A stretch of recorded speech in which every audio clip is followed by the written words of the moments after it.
My name is Claire Voss, and last night, I ended my husband without lifting a finger. It was a night draped in crystal chandeliers and gold-trimmed laughter. The kind of evening people post about for weeks. I stood at the center of it, wrapped in black silk that clung like a second skin. A champagne flute steady in my hand. No one saw the storm behind my eyes. They saw a devoted wife, raising a glass to honor her husband's achievements. But every word I spoke was poison wrapped in velvet. This wasn't a toast, it was the opening line of his obituary. The room shimmered with light, but my focus was locked on him, Michael Voss, the man who once swore he'd protect me from the world. His smile was wide, confident, the smile of a man who believed he was untouchable. Around him, the city's elite laughed and nodded, completely unaware they were about to witness a slow, deliberate execution. I'd chosen this night for a reason. Every person here was part of his kingdom, and I intended to burn it to the ground while he watched. Powerless, his crown slipping inch by inch. The speech began sweetly, almost tender. I spoke of our 12 years together, the battles we'd fought side by side, the victories we'd shared. His eyes softened, pride swelling in his chest. That was when I let the shift happen so subtle, no one noticed at first. A pause too long, a word too sharp. I began weaving truths that tasted like compliments but carried the weight of an accusation. The air tightened, the laughter faltered. Michael's gaze flickered toward me, confused. I smiled because he still hadn't realized that the walls were already closing in. When the applause finally came, it wasn't the same sound as before. It was hesitant, fractured, carrying a thread of unease. I stepped down from the stage, the echo of my heels cutting through the murmurs. Michael rose to greet me, still smiling for the crowd, but his hand on mine was cold and tense. He whispered something through clenched teeth, but I didn't hear him. I was already looking past him. At the clock, 8 o'clock exactly, my plan had begun, and by the time the night ended, Michael Voss would have nothing left worth saving. It began 6 months ago, in a ballroom not unlike the one last night. Michael stood at the microphone, supposedly honoring me for my contributions to the company we built together. But his words were daggers wrapped in silk. He painted me as a well-meaning but foolish partner, a woman with expensive tastes and impractical ideas. The crowd roared with laughter, every chuckle carving into me deeper than the last. I smiled through it, my nails digging into my palm until I felt the warm sting of skin breaking. That night, something in me cracked, not just trust, but the quiet belief he would never turn on me. People think betrayal comes in shouts, in slammed doors and violent ends. But the cruelest kind is the one dressed as entertainment. Michael's jokes were rehearsed, polished, designed to humiliate without leaving a visible bruise. They didn't know the sacrifices I'd made, the inheritance I poured into his dream, the career I'd abandoned, the years I'd spent being the quiet architect behind his empire. He stole my dignity in front of people who thought they were laughing at a harmless jest. But I knew it was the opening move in a game I never agreed to play. When the lights dimmed that night and the music swallowed the room, I slipped away to the balcony. The city stretched before me, a glittering maze of possibility. I thought about every late night I'd spent balancing books, closing deals, smoothing over his mistakes so the world would think he was flawless. My loyalty had been my weakness. That realization wasn't bitter, it was clarifying. I understood then that I couldn't simply leave Michael. Leaving would give him the narrative. No, I had to dismantle him piece by piece, so even his shadow wouldn't survive unscathed. In the weeks that followed, I became someone else. Someone sharper, quieter, and far more dangerous. I trained my face to smile when I wanted to spit venom, to nod when I wanted to scream. Michael believed the humiliation had been a harmless joke, forgotten within days. He had no idea it had planted a seed inside me, a seed that sprouted into something cold and unshakable. I replayed that night over and over, committing the details to memory. Every laugh, every face, every word was fuel, and when the time came, I would make sure those same witnesses saw his undoing. I learned that dismantling a life was mostly patience and surgical movements. At home, I opened accounts whose names meant nothing, wired small sums until they became indistinguishable from normal activity, hired consultants who believed they were advising on tax optimization, and left breadcrumbs that only someone who knew our marriage intimately would recognize. I read contracts until clauses blurred, copied signatures from old letters, and memorized the cadence of Michael's excuses. Every action felt like tightening a wire around a clock, silent, incremental, inevitable. Sometimes at night, I woke with my palms raw from clenching, aware that what I was building could also be the instrument of my own ruin.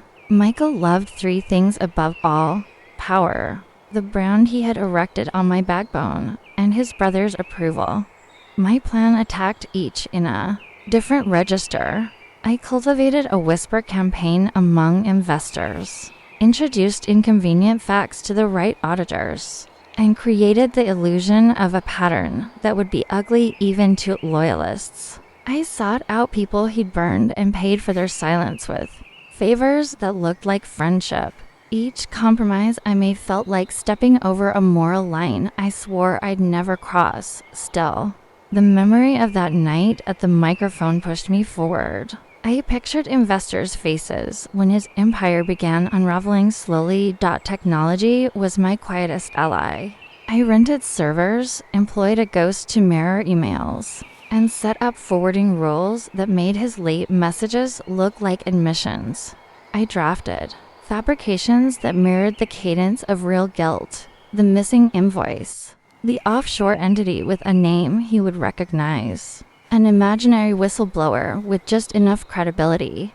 I fed a journalist a slow trickle of corroborating documents, watching as curiosity fractured reputation. Sometimes I rehearsed what a confession would sound like, then flinched at my own desire to hear him explain himself. The want for that explanation felt nauseating and human. Each forged message felt like betraying my own reflection tonight. I rehearsed my public face until it fit like armor.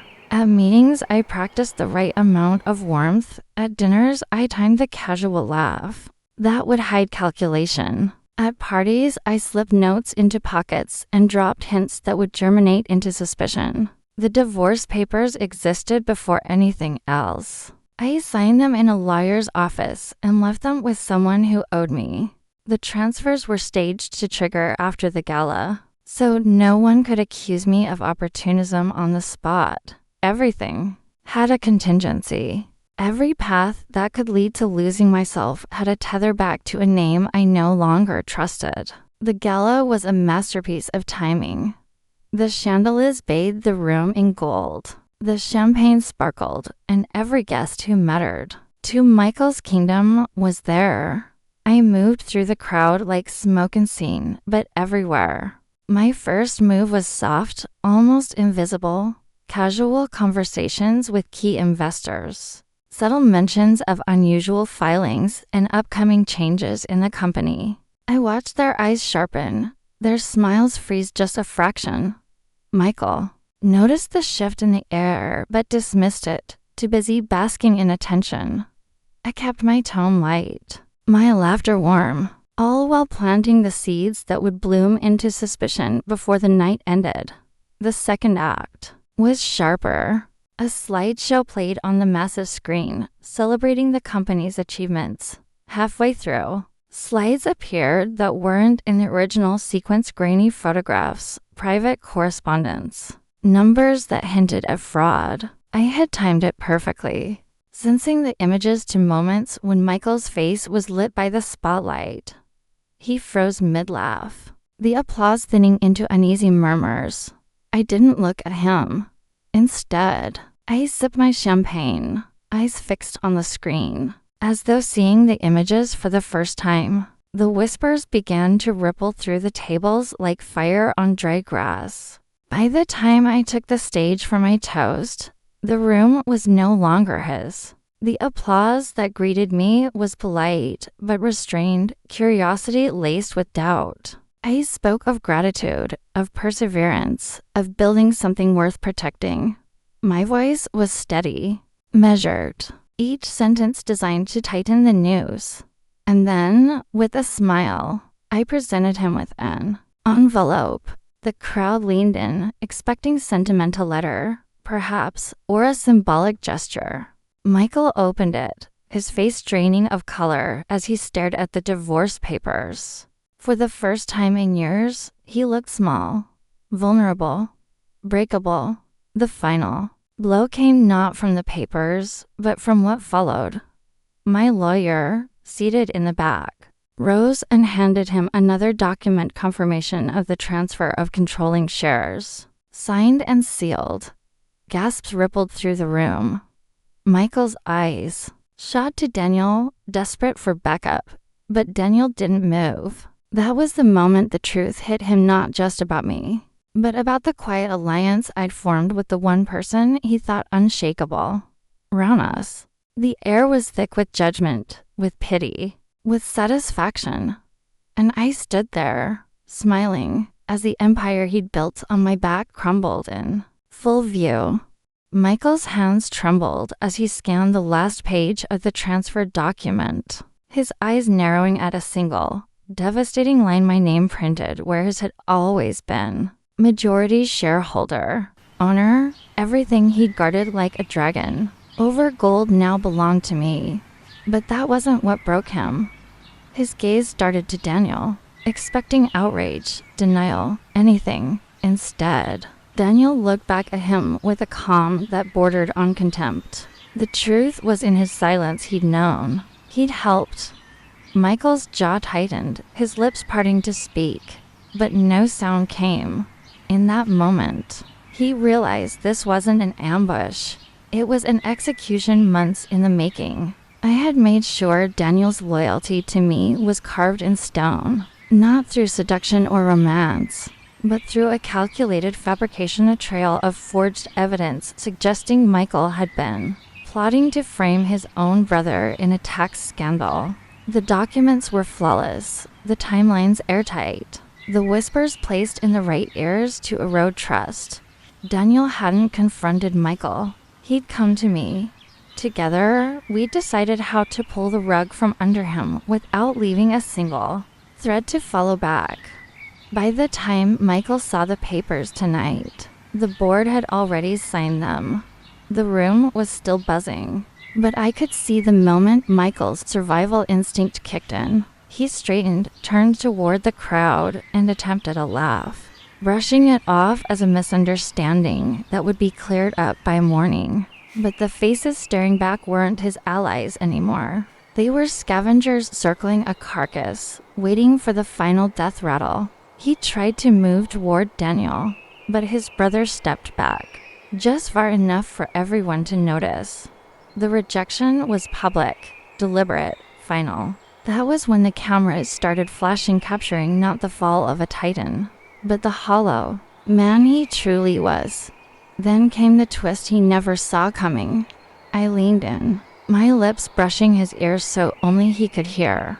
"This isn't just about you losing me or the company," I whispered. "It's about you knowing that everything you love chose me instead." I stepped back, letting those words sink in as Daniel came to my side, not touching me, but close enough to make the statement clear. Around us, whispers turned into a roar. Michael's empire wasn't simply taken from him, it had defected, piece by piece, until there was nothing left on his side of the line. Nothing but him. The weeks after the gala were a slow bleed for Michael. The story of his public humiliation spread beyond the city, picked up by business blogs and gossip columns alike. Investors abandoned ship, and the board voted unanimously to remove him as CEO. His phone, Once a constant hum of deals and invitations went silent. Even the journalists who once sought his opinion now sought his downfall.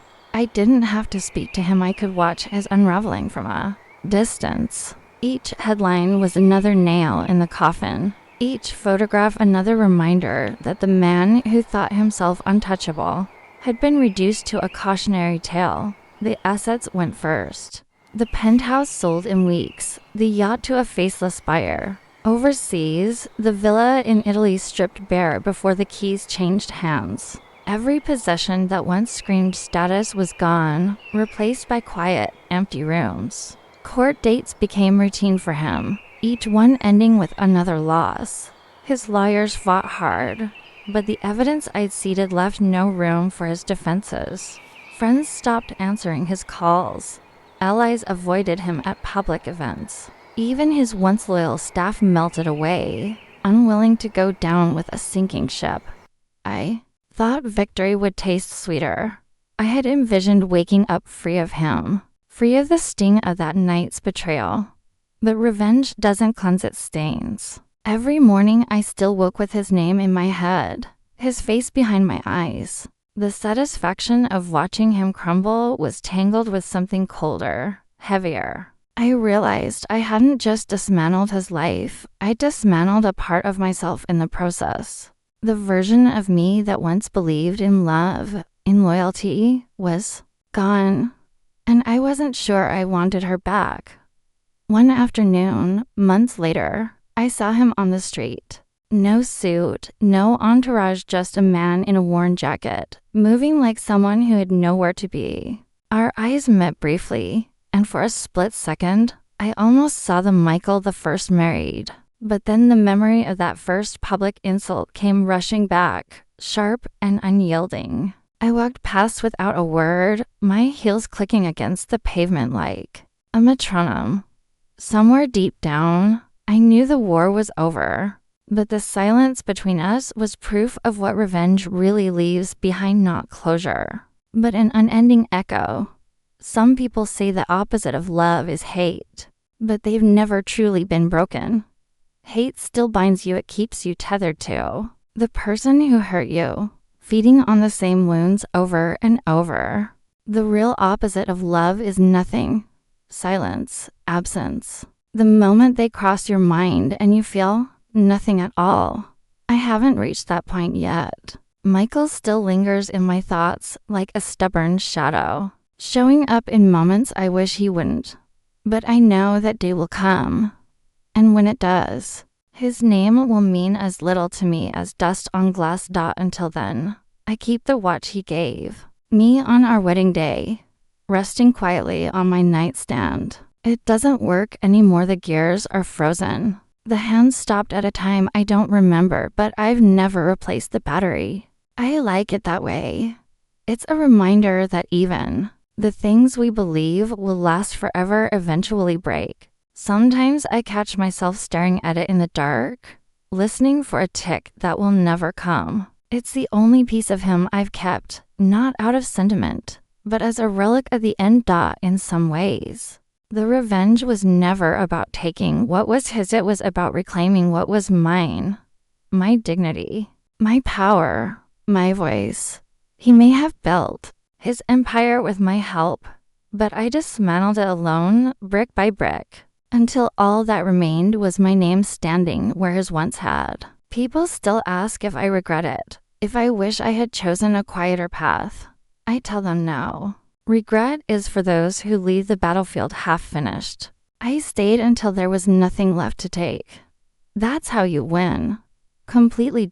And yet, even in victory, there's an emptiness, a hollow space where the anger used to be. I'm learning to live with it, to fill it with something that belongs only to me. Maybe one day I'll open a drawer, find that broken watch, and finally throw it away.